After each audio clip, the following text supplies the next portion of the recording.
জীবন, বুঝলেন তো? একটাই জীবন। একদিন সকালবেলা জানলাটা খুলে দেখবেন বয়স হয়ে গেছে, ব্যাস বেলা ফুরোলো। দুদিন আগে দেখা মেহগিনি চারাটা কবে যেন বৃক্ষ হয়ে বৃদ্ধ হয়ে এসেছে। তাকে কাটতে লোক এসেছে বাড়িতে। পাড়ার বড় দিদিদের বান্ধবীদের দল বিয়ে করে কোথায় কোথায় চলে গেল সবাই।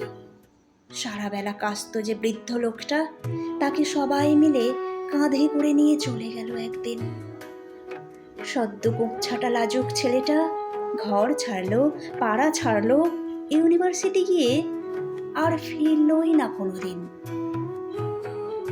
বাবার হাতের দিকে তাকিয়ে একদিন চমকে উঠলেন, এত বয়সের ছাপ, এত কুঞ্চিত চামড়ার তল, কবে জমলো এসব?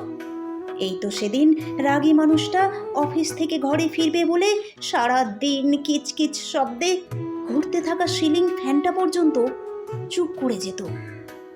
কি জাদু বলে, কি বাতাসে, কি অদ্ভুত মায়ায় এভাবেই নরম মোমের মতন গলে যায় দিন। একটাই জীবন, বুঝলেন? তার আর ফিরে আসা নেই, নেই দ্বিতীয় যাপন, নেই আর কোনো সুযোগ। দয়া করে বাঁচুন, ঘুরুন, বন্ধু হোক। দার্জিলিংয়ের মেঘে বসুন এক সন্ধ্যায়, কাঞ্চনজঙ্ঘায় রাখুন চোখ, একটা নরম কাঁথা গায়ে জড়ান।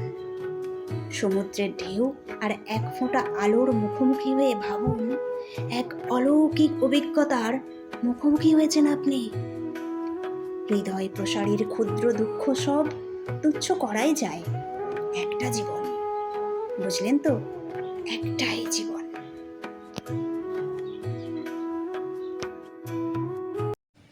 নমস্কার, আমি নবনীতা।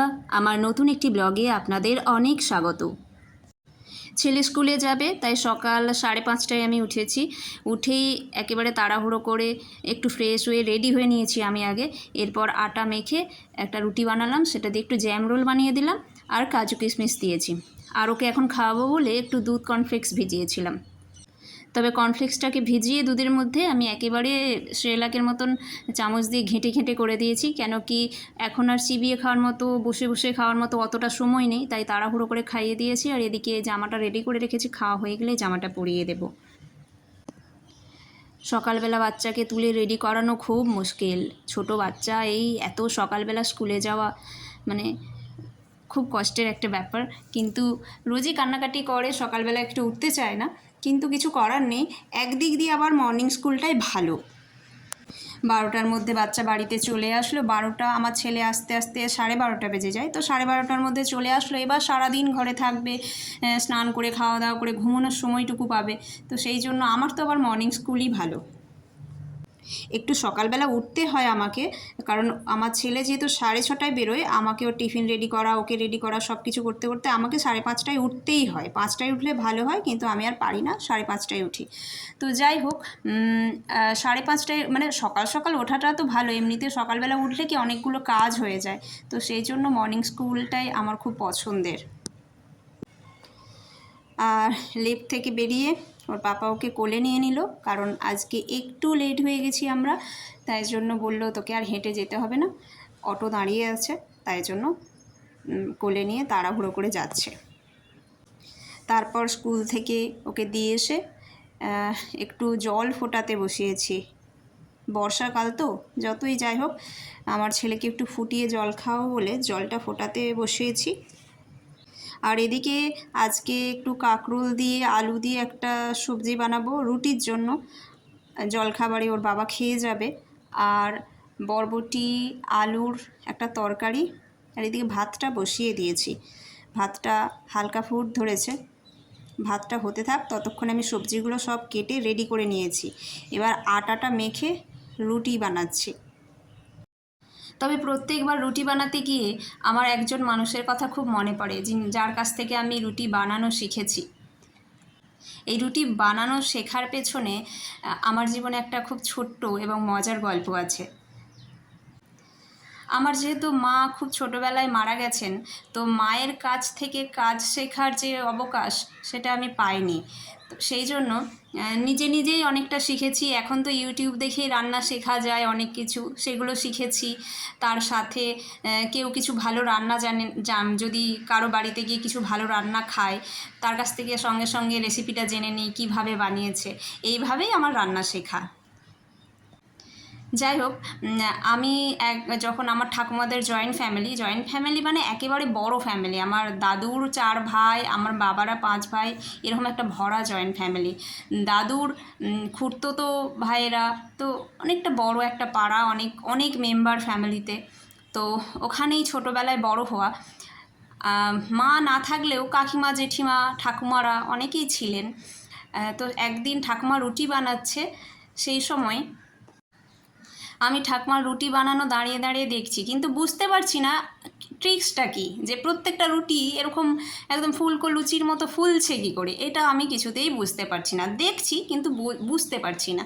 তো আমি ঠাকুমাকে বলছি, ঠাকুমা তুমি প্রত্যেকটা রুটি কীভাবে ফোলাচ্ছ? হ্যাঁ, তখন তো ঠাকুমাদের ওই উনুনের আঁচে রান্না হতো। এবার আমার কাকু ছিল সেই সময়, শ্যানো কাকু। কাকু বললো, আয় তোকে আমি রুটি বানানো শিখিয়ে দিই। তখন আমি অনেক ছোট, ক্লাস 7-8 পড়ি হয়তো।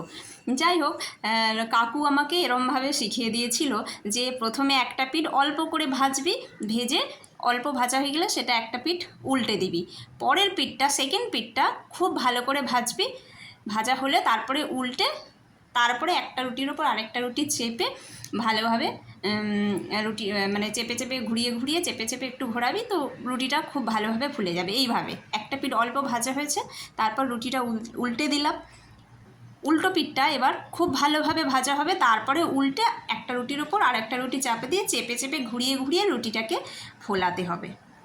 আর না হলে রুটির ওপর রুটি চাপিয়ে না করলেও একটা কাপড় দিয়েও হয়, আর না হলে এই যে পিঠটা উল্টালাম, এবার আমি রুটি চেপে চেপে এটাকে পুরো ফুলিয়ে ফেলবো।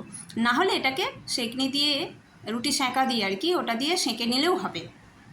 তো আমি গ্যাসে রুটি সেঁকি না, আমি ইন্ডাকশানে করছি, এটা তো সেঁকা যাবে না, তাই জন্য আমি এইভাবে একটা রুটির ওপর আরেকটা রুটি চেপেই করছি।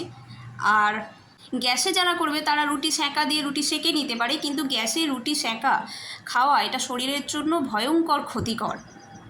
তাই আমি গ্যাসে রুটি সেঁকি না কখনো। গ্যাসেও আমি তাওয়ার মধ্যেই রুটি ঘুরিয়ে ঘুরিয়ে রুটিকে ফোলাই। আর ইন্ডাকশানে হলেও এইভাবে করি, আর হিটারে হলে তখন রুটিটা সেঁকে নিই। আর এবার একটু রুটিটা হয়ে গেছে, এবার একটু রুটির তরকারিটা বসাবো, কারণ এটা ডোডোর পাপা খেয়ে যাবে জলখাবারে। আর 2টো ডিম সেদ্ধ বসাবো, আর এদিকে চাও বসিয়ে দিয়েছি। চা বিস্কিটটা আগে দিয়ে দেব, তারপরে স্নান করে ওই রুটি, তরকারি আর একটা ডিম সেদ্ধ, আর ফ্রিজে একটু মিষ্টি আছে, মিষ্টি বলতে ওই হলদিরামের সোন পাপড়ি আছে, তো ওই সোন পাপড়ি দিয়ে দেবো। ব্যাস, এটাই ওর বাবা জলখাবারে খেয়ে চলে যাবে। আর আমার ভাতটা হয়ে গেছে, ফ্যানটা ঝাড়িয়ে নিয়েছি। আলু করলাটা, আলু উচ্ছেটা একটু ভালোভাবে মেখে নিচ্ছি। যাই হোক, আলু উচ্ছেটা মেখে নিয়ে তরকারিটা চাপিয়ে দিয়ে ডোডোর পাপাকে জলখাবারটা দিয়ে দিলাম, ও খেতে থাক। তার সাথে আমি ওর লাঞ্চে যে তরকারিটা দেবো ভাতের সাথে, সেই তরকারিটা বানিয়ে নিই। একটু আলু বরবটির তরকারি, বেশি কিছু, একটু ঢাকা দিয়ে দিয়ে আলু বরবটিটাকে ভাজবো, তবে বেশি কিছু দেবো না, মশলা দেবো না। এতে শুধু একটু পরিমাণ মতো নুন, হলুদ, একটু লঙ্কার গুঁড়ো আর একটু সবজি মশলা দিয়েছি। ব্যাস, এটা দিয়েই এটাকে বেশ ভালোভাবে ঢাকা দিয়ে দিয়ে ভেজে ভেজে সুন্দরভাবে করব। সবজিটা ভাজা হয়ে এলে তারপরে জল ঢেলে ঢাকা দিয়ে দেব। সবজি থেকে নুন দিয়েছি বলে অনেকটা জল বেরিয়ে গেছে, আস্তে আস্তে জলটা শুকিয়ে এসছে, এবার জল ঢেলে ঢাকা দিয়ে দেব। এরপর ডোডোর পাপার লাঞ্চটা গুছিয়ে দিলাম, ওর পাপা ল্যাবে চলে গেল। আমি ঘর ঝাড়ু, আমিও একটু খেয়ে নিলাম, খেয়ে দিয়ে ঘর ঝাড়ু দিলাম, মুছলাম, কাপড় কাচলাম, জামা কাপড় যা ছিল সব কাচাকাচি করে মেলে তারপর ছেলের খাবারটা রেডি করে আমি ছেলেকে আনতে গেলাম। কেন কি ওর আস্তে আস্তে 12:30 পৌনে 1 মতো বেজে যাবে, তো সেই জন্য এসেই ও খাওয়ার জন্য খুব মানে অন্য কিছু বায়না করে, খিদে পেয়ে যায়, তো অন্য কিছু খাওয়ালে আর ভাতটা তখন আর টাইমে খাবে না, তাই এসেই আজকে ওকে স্নান করিয়ে ভাত খাইয়ে দেব। ওকে নিয়ে আসলাম, ও এসে গেল, তারপর খেয়ে দিয়ে দুপুরবেলা একটু ঘুমিয়েছিল। তবে আজকে আমরা দুজনেই মা ছেলে এত ঘুমিয়েছি, ওর মানে বিকেল 4টেয় আমরা শুয়েছি, সন্ধ্যে 7টায় ওর বাবা এলো, তখন ডোরবেল বাজাতে আমাদের ঘুম ভেঙেছে, মানে তখনও মনে হচ্ছে গভীর ঘুমে আছি এরকম। যাই হোক, উঠে এবার ওর বাবা এলো, ওর বাবাকে চা দিলাম, মানে খেতে দিলাম, অল্প একটু টিফিন করলো, আমরাও একটু চা আর টিফিন করলাম। আমার ছেলে চা খায় না, আমি খেলাম। আমার ছেলে একটু চিড়ে ভাজা খেলো। এরপর ওকে পড়তে বসালাম, কারণ ওর অনেক হোমওয়ার্ক জমে গেছে। 1 সপ্তাহ স্কুল ছুটি নিয়েছিলাম ওর শরীর খারাপের জন্য, তাই জন্য এত হোমওয়ার্ক জমে গেছে। স্কুল থেকে ক্লাস টিচার আজকে বলে মানে ওকে খাতায় লিখে দিয়েছে যে পেন্ডিং হোমওয়ার্কগুলো যাতে করিয়ে দিই ওকে, সেই হোমওয়ার্কগুলোই করাচ্ছি। ওকে পড়াতে পড়াতে প্রায় 10টা বেজে গেল। 8টায় বসেছি, 2 ঘন্টা লেগেছে, 10টা বেজে গেছে। বাকিগুলো আবার কালকে করাবো, একদিনে এত হোমওয়ার্ক হবে না। যাই হোক, আর রাতের রান্নাটা সেরে ফেললাম। আজকে একটু রাতে 10টা বেজে গেছে, তাই জন্য বেশি কিছু করব না।